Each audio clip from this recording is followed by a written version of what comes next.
Bike Shop Radio is a podcast that originates from 718 Cyclery in Brooklyn, New York. My name is Joe Nocella, former architect and owner of 718 Cyclery. We will discuss modern retail trends, the bike industry, and life in and around our vibrant shop. We focus on content and interest, not recording technology and slick editing. Our stories might happen in our loud shop, on the louder streets of Brooklyn, or out in the country on a bike camping trip. There might be sirens or Van Halen in the background, so be prepared. Thank you for taking the time to listen this far. I hope we can entertain you for the remainder of the episode. Hey, this is Joe, and thanks for checking into episode 5 of Bike Shop Radio. Today, the first part is going to be a presentation I did on Bike Shop Day out at Reno at Interbike. 718 Cyclery won an award, a Retail Innovation Award, and this was part of the acceptance speech. We then moved back to Brooklyn and back into the shop for lots and lots of discussions about all kinds of music. From Phil Collins to Pat Benatar to album cover designs to leather pants. Sting, Peter Gabriel, Hot for Teacher. Colin from High Falls shows up. Talk about prog rock, a lot more stuff. So hang in there and thanks for listening. So here's that first piece I was telling you about. This is me out in Reno, Nevada a few days ago, giving an acceptance speech for a pretty cool award that we won. The first part of the speech is me joking about being another bike shop who was in the audience at the time, talking about their idea that won them this award last year. A couple years ago, I started this leather goods company called Rogue Journeyman. That's Chris. My name is Joe Nocella. I own 718 Cyclery in Brooklyn, New York. My kid's high school has 4,500 kids in it. Like, it's just nuts. It's just crazy and loud and all the things you would expect in a big city. I was an architect for 20 years, got into cycling or back into cycling and just kind of got bit by the bug. The shop's been open for 10 years. We hired a woman last year who was not in the cycling industry, and that was on purpose. We wanted to have someone just to kind of come in and manage us. It's a shop of, anywhere from 5 to 8 people. Right now we're about 6. We wanted someone to come in and kind of take a different perspective and a different look, and she was from the music industry. Last year we started talking about events we could do, and we do a lot of events and a lot of trips and tours and all kinds of crazy stuff, women's programming. We do a lot of stuff. She talked about this idea of Record Store Day. Record Store Day is something in the music industry I had no idea, but every year, independent record stores kind of band together. They have a special event. And we were like, let's just do Bike Shop Day. Let's just do it. This is like last September, about a year ago. We kind of did a little research, found a few things here and there, nothing real sustainable, and just couldn't believe that this industry hadn't thought of this already. It's like, come on, we could do this. So we just kind of sent it out there, and this was last year, and it was more about at the time last year, more about just drawing attention to local bike shops and sustainable business practices and local community stuff, and kind of like that Shop Small Saturday crap, but the next week, so he doesn't have to get involved in any of that stuff. It just kind of really just talked about the advantages of a local bike shop. And we had tons of people show up. We had all kinds of vendors. We had people waiting outside to get in when we opened the door. We had 43 other shops participate. And by participating last year, all it meant was you just filled out a form and we put you on a digital map, and that was kind of it. A lot of shops did some really cool things, and it could be anything. This was last year. It could really be anything. So after that was over in December, January, we really started thinking about, wow, this was really a lot more successful than we thought in terms of the voice that we kind of found and the reach that we kind of got. And we got written in Bicycle Magazine, and it was a pretty low-hanging fruit story. I mean, it's like a feel-good story, right? So it was really easy to get a lot of media attention around it. And we thought about, what if we use this event to maybe try to move the needle a little bit on diversity and inclusion in our industry? And we started thinking more and more about it, and it's let's make a requirement to participate in Bike Shop Day. Let's make it about diversity and inclusion, and let's talk about people who are underrepresented in our industry. It's kind of the best way to describe it, and that means a lot of things. So we basically kind of sent that out and kind of put that out there maybe 2 or 3 months ago, and got really great responses. And what we're asking shops to do when they fill out this little form, and all you got to do is fill out a form, you can lie, you can say whatever you're going to do about, whatever you want to do, and you're in. That's it. We're not the judge of what's inclusive and what's not. We want to make it not really about our shop at all. We want to kind of have this go beyond the shop for sure. So you go to this website, bikeshopday.com, and you fill out a form and you kind of describe an event in some way that will welcome in folks who are underrepresented in our industry, and that's it. We've had a ton of responses, and what's really interesting is you see what that means to different people around the country. What that means to me in Brooklyn means something very different to someone in Texas. And again, we're not the judge of what's more diverse or what's the most inclusive, but just the fact that we're talking about it, like for us is like, there were a couple that were kind of like, just not appropriate. They were kind of, almost sarcastic in a way, and I was pretty strong worded when I got back to these people about like, we're not kidding here. This is not a joke. But for the most part, we got some really great responses, and again, it's just opening up a conversation to be had, and that's really it. We were working with, QBP's a little interested. The whole thing about it is we're like, really want to make sure this doesn't turn into Trek presents Bike Shop Day. We want to really try to keep this kind of agnostic in so many ways. So we're trying to figure out how we can get it sponsored in a way that's, kind of unobtrusive, but in the, from a company or from companies that have their hearts in the right place. So, Joe, what day is Bike Shop Day this year? I don't know. Jesus, the one thing I should remember. It's the first Saturday in December is the traditional, the classic traditional Orthodox Bike Shop Day. It's going to be so it's December 1st this year.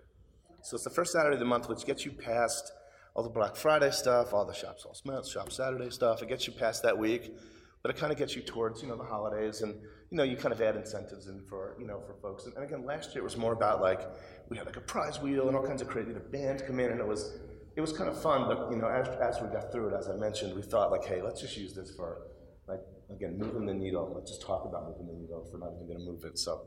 I've heard your story before, and I think it's fascinating. So Joe invented Bike Shop Day. No, I did not. My manager Hope invented it. Created a day. I ran with it. She invented it, and I ran with it. I think you said something though that you guys just looked at your historical day and chose the crappiest sales day of the year, and then you're like, let's put an event on it today. That was last year. Yeah, totally. Let's invent something, and yeah, it's been great. So if you guys want to participate. I always tell people, even if you're like a total jerk store, you just want to like make up something, you get listed on the website, you can brag about it.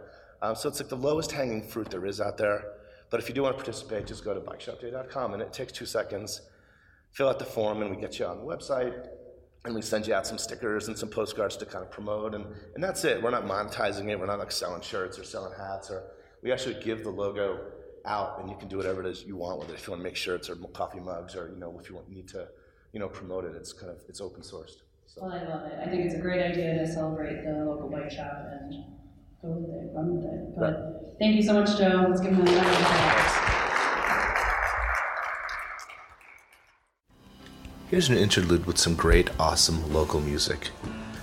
This band is called Nevada, whose guitarist, Andrew, works at 718.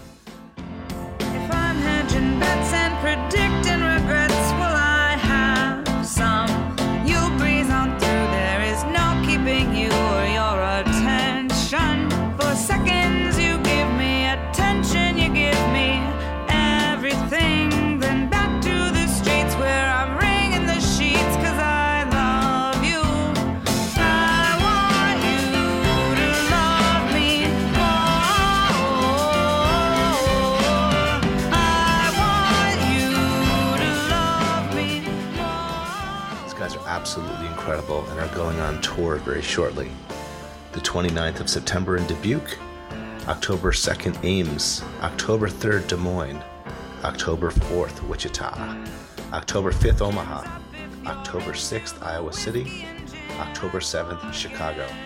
Definitely check them out, and check them out on their Facebook page at Facebook/Nevada Band. All right, so the discussion here is, are reggae versions of rock songs better or worse than rock versions of reggae songs? And there are some, some exceptions to the rules, and there are, I don't know. So, I don't know, Hope, what do you think? We can edit I this. think the thing to remember is that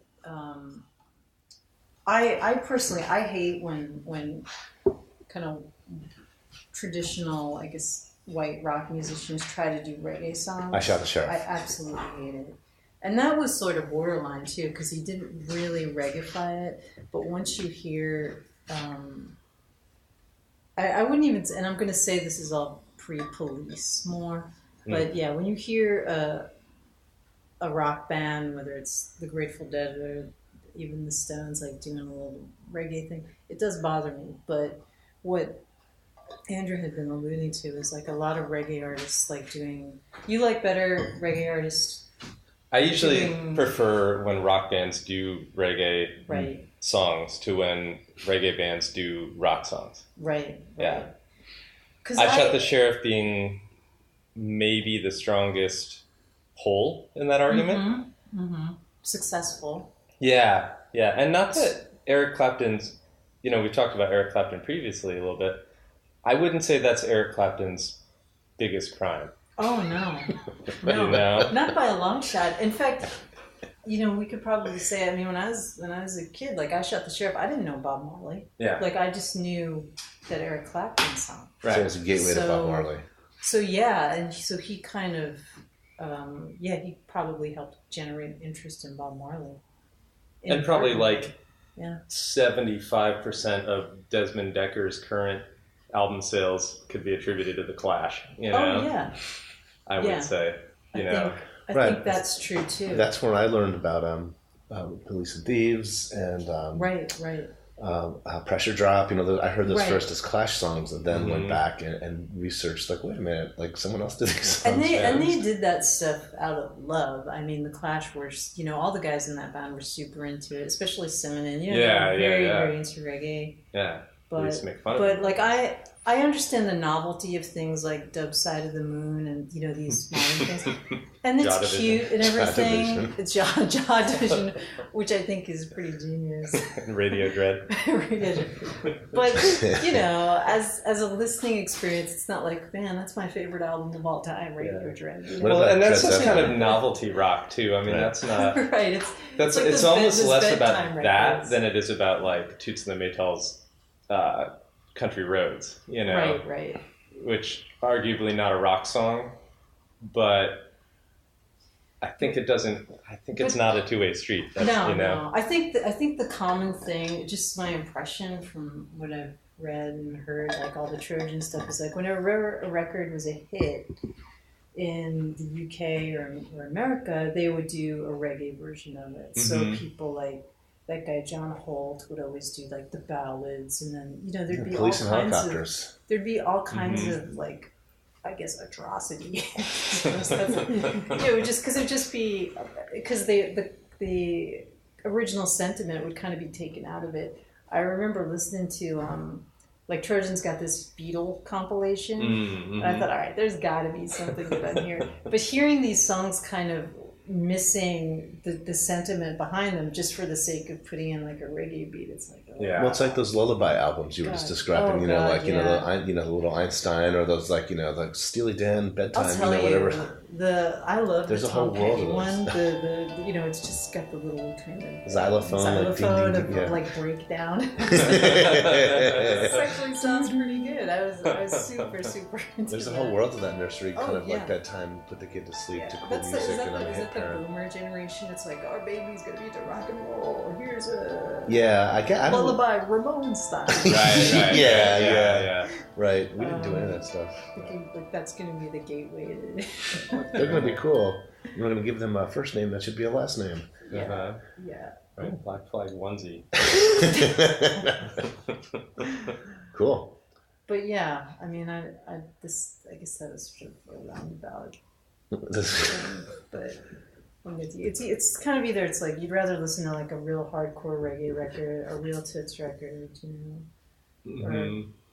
or whatever, and then kind of leave it at that. But that reminds me too. It's like I'll tell you the one.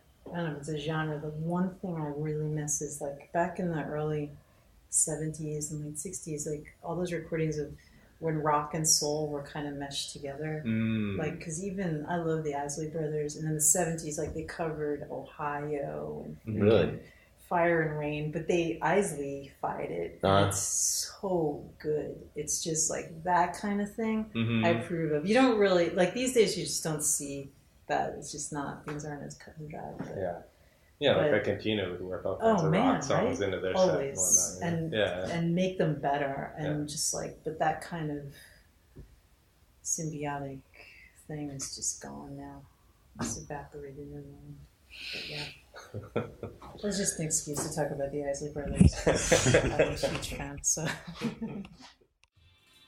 So we're talking about the Phil Collins remake of While I Can't Hurry Love. While this is in your head, should we turn the police off, or the good backdrop music?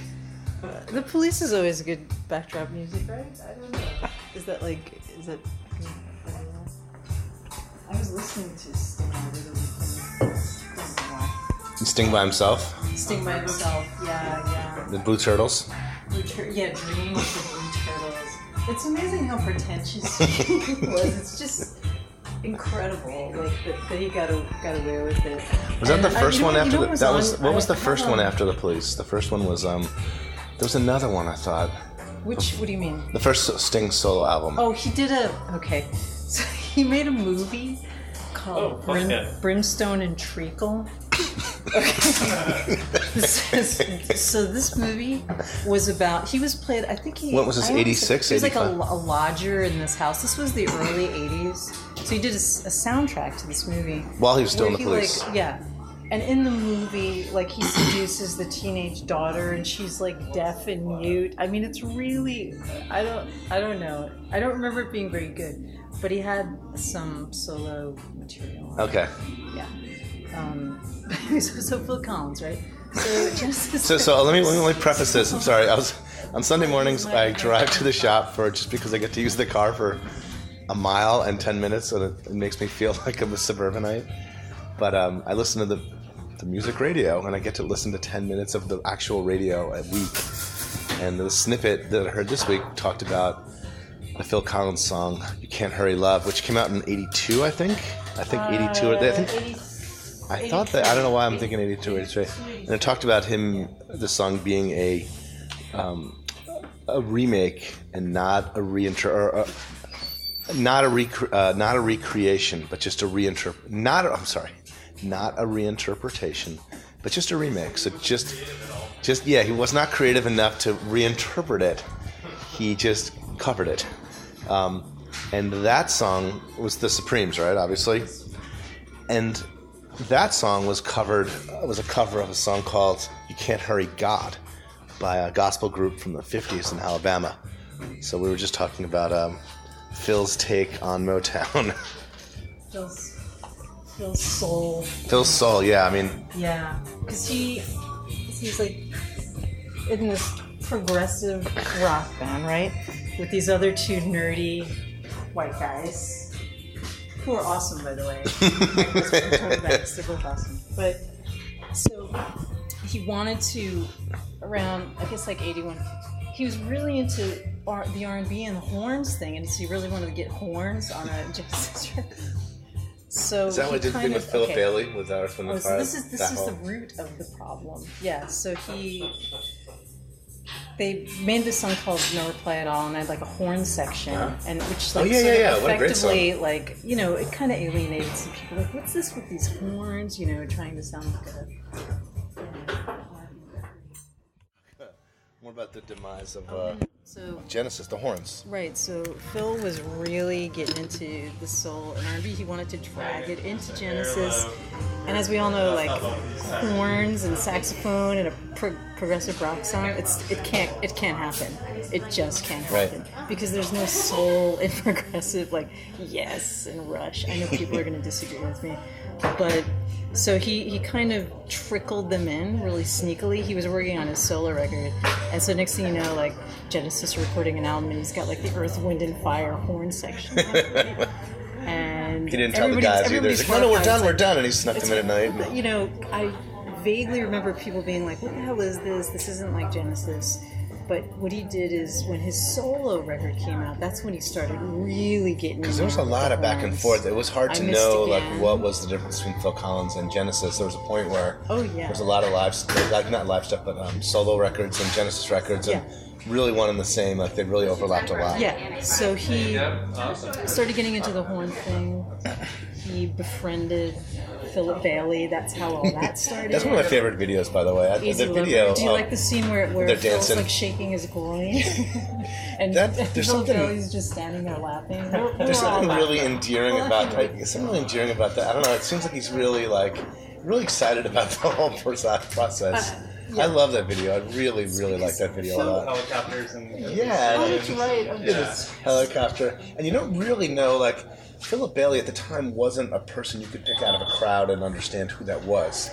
Right. I remember having to, like, who was that guy? And then back in 1983, there was no way to find out, like, who was that guy? Like, how would you know? If you were into Earth, Wind, and Fire, he was like the other voice of Earth, Wind, and Fire. Okay. You know, the high voice. But I didn't know any Earth, Wind, and Fire names of any people. To me, it was just like a band of lots of guys. No, understandable. Yeah, they were kind of, there were a lot of people in the band. I mean, but yeah, so it was a Phil, big operation. So Phil was like he kind of. Back then, it was a more innocent thing to kind of co-opt the sound, right? And you were doing them a favor. You were doing them a favor. Phil's he's really beloved, like in people who are into R&B at that time. He's one of the more beloved, I guess, white artists of that time. Really? Yeah, like there's just something about him. Like if you ask Mary J. or something, it's like, oh, I love Phil. Everybody loves him because he kind of he crossed that line and he was sort of funny. And all this stuff. I think he was earnest about it. I really feel that there wasn't. Oh, he meant it. I think he thought he meant it. Yeah, he meant it. Although, I mean, look, Another Day in Paradise is kind of a hard listen. I'm sure he meant it. That doesn't mean it was okay. And then there was the line that just came up that there was a moment where most Phil Collins or Genesis songs could be the end music of any Pixar movie.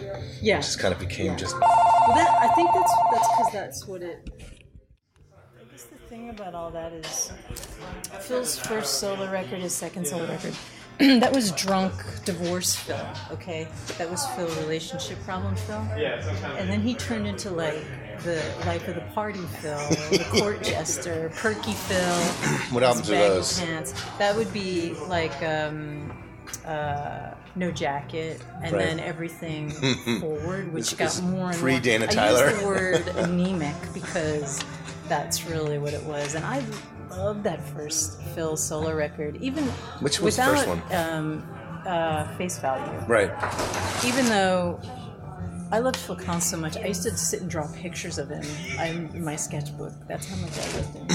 But there were still elements of Genesis kind of in that record, which as you moved on, you just didn't hear him. Right. You really heard more of that kind of horn, just that kind of like. And then I remember when Mike and the Mechanics came out, I was like, oh, there must be something going on in this band. Oh my and again, God. I was 12 or 13, and this is when these things were happening. But you realize, wait, isn't that the guy that's supposed to be a Genesis? What is he doing?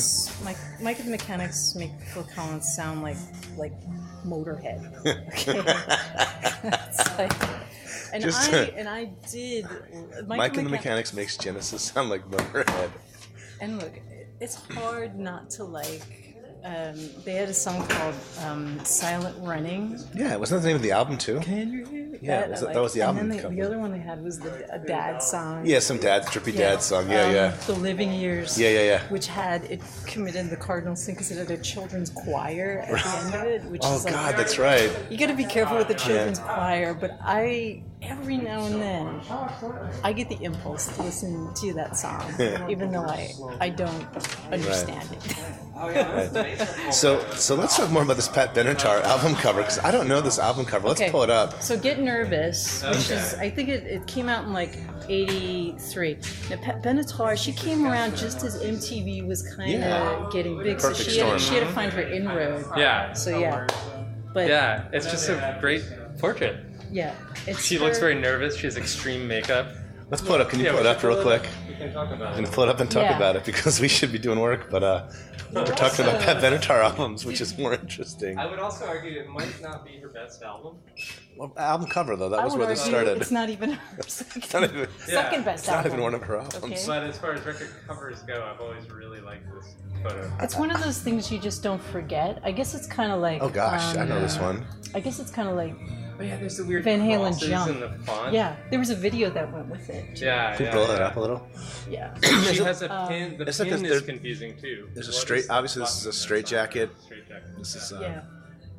It's a straight jacket. Wow. What is the pin she's wearing? Now, are those slouch boots or is that boots and leg warmers? Never known. Actually, And this is her let's- first album? No, this is like her fourth. Maybe. Yeah. She'd already. All I the mean, hits had already happened. Really. Pat was, she was pretty well established at this point. So what's she getting nervous about? She's, Nuclear apocalypse. yeah, she's stressed, man. No, she, Stressed. Alone scandals. we have to look Junk at the, bonds. we were talking about too, okay, look at the back cover. How, The back That's cover. the back Whoa. covers- The one guy's Whoa. gnawing on the. That's right. back covers that make reference to whatever it is that's on the front I knew the cover. band was in the pet itself. So, back cover. the back cover Wow, the back cover is the band pulling at her straitjacket in all kinds of crazy ways. Someone's grabbing her leg. Someone has his hands over her ears. His ears. Yikes. Yeah. They're real- It's good because you can't really tell. With the band seated, you can't really tell how short she is. Yeah, she looks She's tremendous. She's very short. And also the way the angle and the way they're pulling at her arms makes it look like she has 10 feet arms. I mean, she looks Yeah. like she's 6 feet tall. Wow. I met her once, and she said, and she was saying how she hated that her mother called her Patricia all the time. I was like, how do you forget, right? That's like. How did her that real come up? name. I don't even remember. Did you call her 'cause Patricia? It's because of my name. Sometimes like will lead to conversations Ah. about names. I don't know why. Cool. But yeah. But if you look at all your album covers at home from like I think once you get into the 70s and 80s, the front cover might have a photo, and then the back will be Like the fool chapter around. 2 of Right. that photo. Or the Cheap Trick mastered Oh, right? this Yeah. genre, this Right. This kind of approach. right, know? because you were Yeah. supposed to Well, kind of look at the Yeah, sides. the back is a punchline that the front line. Right. It's like the Mad Magazine where you where you put the fold Right. it out in the back. Yeah, They would put like Tom and Robin on the cover Yeah. looking good, the and then two, like right. you know, and then Buddy the two and Rick freaks on the back. Yeah. I was reading the David Lee Roth book that the leather pants that he wore on the back, that was the pants that would stain his legs purple, because he wore them and would sweat. But he wore them on the back cover of the Van Halen. The pictures in the back, those are the same pants that he's wearing. So It's disgusting. he said he went to the doctor about it because his legs were getting like dyed like purple, Really? and it led him to not have to. He wouldn't be able to have relations with women during the day because they would see his legs. So the lights would always be out because his legs were Really? purple. That's the one thing that would be stopping them? That's the one. Had nothing to do with anything else that might be on him? See, that's sort of an alternate philosophy or We have- problem with. We should tell But Catherine. We Slash do this talks about podcast it that in, just becomes this like music conversation. Yeah, jump in. Jump in at any moment. So in Slash by Slash, he talks about leather pants being really a good material for when you're inebriated enough that you actually wet yourself. You can go longer in leather pants without changing your pants after that event than you can in denim. Is that because it just stays inside or something? It gets I'm not absorbed by the exactly natural. sure. Yeah, he doesn't really go into the, doing it specific right now. performance. He just says he's more comfortable after he's wet himself if he's in leather pants than if he's in Aren't denim. we all though? Yeah. Let's just say Jim Morrison used to wear leather pants, like you'd never take them off kind Right. of thing. He was like famous for smelling bad. Yeah. Like that was his thing. Yeah. But back to that album cover thing though, it's only because I remember this really well. There's this Kenny Loggins record called Night Watch. Is it the one you drew pictures On of the him cover, I too? She was saying she used to took draw pictures of pictures of Phil yeah. Collins. Yeah. Because she liked him so Oh, much. nice. And talked There's a whole thing about on his my first two blog. albums of being like kind of a divorced or relationship Drunk- Phil, drunk and then it divorce turned into Phil? Life of the Party Phil with genre with the baggy pants and the court second jester. adolescence Yeah. Phil. Yeah. Yeah, it's kind of depressing actually that he got happy. But the Kenny But Loggins. yes, so on the front cover of Night Watch, you see him in the corner. He's looking. It's in this dark hallway, and there's this kind of scary old man in this window in the background. Night Watch. What is that about? And then the other side of the cover. like he's peeking in is a woman's Kenny window. Without the beard, he shaved his beard since the front cover, opening a door in the hallway. And I've always wondered what the hell it was It's about. interesting. There's a lot going on. But yeah, between the but front they cover and the wanted back you cover. right. Yeah. The idea was that there was some story being told. But I like that they made a reference to the front cover, just like The old just like man Pat. is age creeping in on him, and he renews his youth. I would by have liked it shaving if his beard. I would have liked, but One of the 1980 Van Halen back album covers were there was there stuff going on that they didn't really do that, did they? not really, I don't know. Yeah. They kept it above board. Something about it. Yeah. Ew. Colin just showed up. You could run 7 feet. I could, yeah. Hey, We're just doing a little bit of talk about music covers and Yeah, album you're just in covers. time. oh, We're wait. talking about the bingo covers? cover. How it really. No, Oh, album covers. we're talking about album covers. Ah. And how on sometimes in the back there's the kind of the punchline for the front. Yeah. And in some of the older album covers, we were just kind of looking up some album covers. Yeah, because no one sees the backs of albums anymore. Yeah. Yeah. Next time Yeah, you're there's doing no it, back though. cover. Yeah, they knew you were going to. There's no back cover to your MP3, is there? There is, actually. If you buy the album and download it, there is. If you buy it at It's just a fuzzed out photo. Buy it, print it out, fold it along the dotted line. Yeah. Glue the two Yeah, dots yeah, together. Yeah. Cool. No, I like that. What's your whole thing? It's like if the album cover is you as a child, it's Oh, well, that's my rule. It's like no more album covers of you as a child. yeah.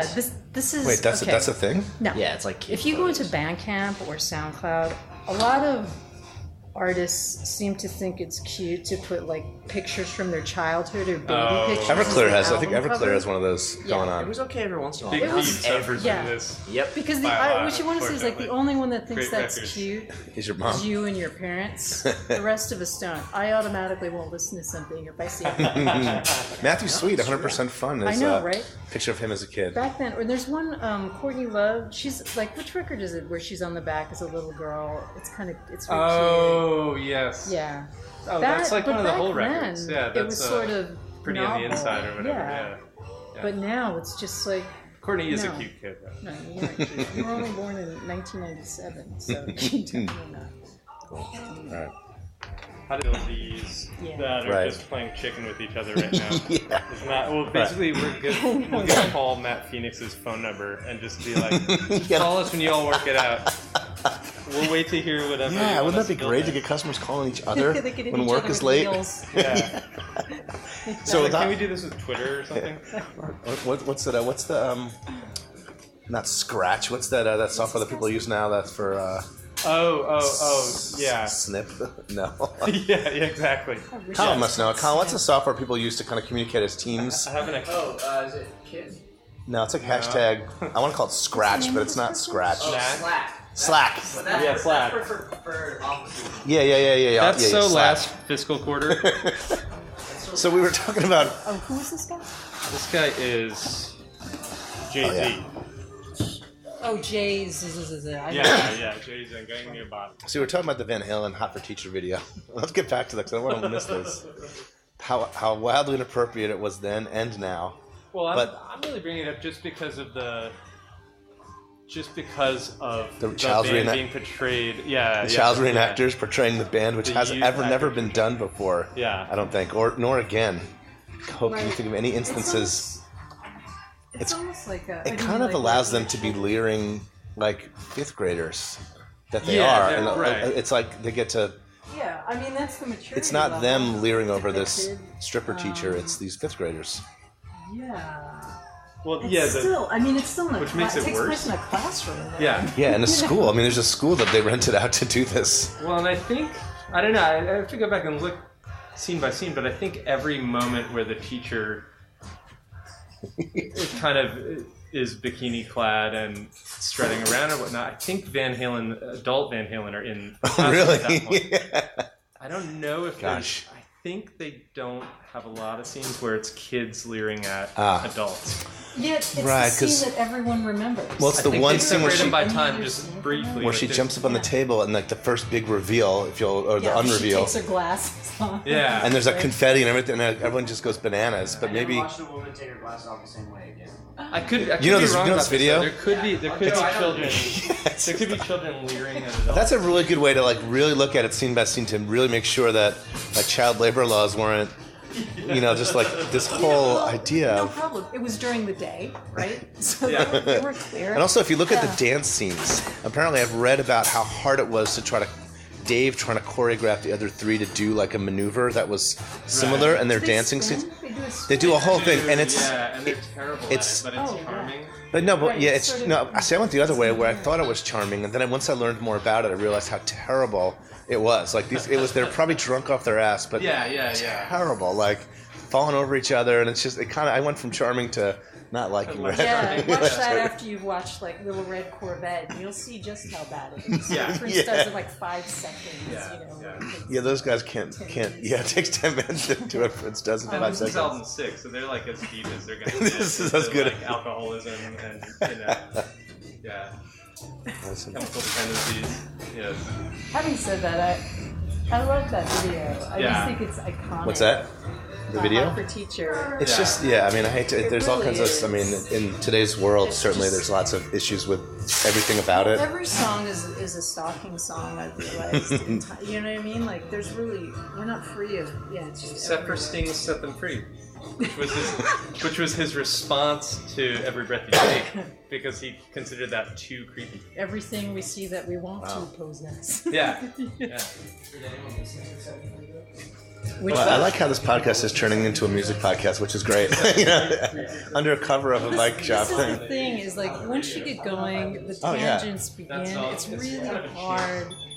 You just Right. start thinking of all these other things, like, along the way. Right, no, for sure. It's impossible. I had a real big Peter Gabriel, like I bought all the cassettes at one point. This is like in Did the you mid like 80s. those early Yeah, ones? yeah, really. It was kind of like my way to have like music that was like kind of unique and special, like, because that was that was like kind of So. It was before So. What was the thing before So that he did? Oh, it's called Security. Yeah. And the thing about that was they played Shock the Monkey on MTV all the time. That was what got and it me. was still a little weird. Yeah, It that's was still what got me in. That was my ticket Yeah. into Peter Gabriel was Yeah, Shock the yeah. Monkey, and I kind of went backwards. Get And that. then as I finished going backwards, then So came out, which was like kind of a block. But I liked the videos. I liked the style of the. I was getting more into like really enjoying videos and the Dire Straits, So you liked Money for Nothing video.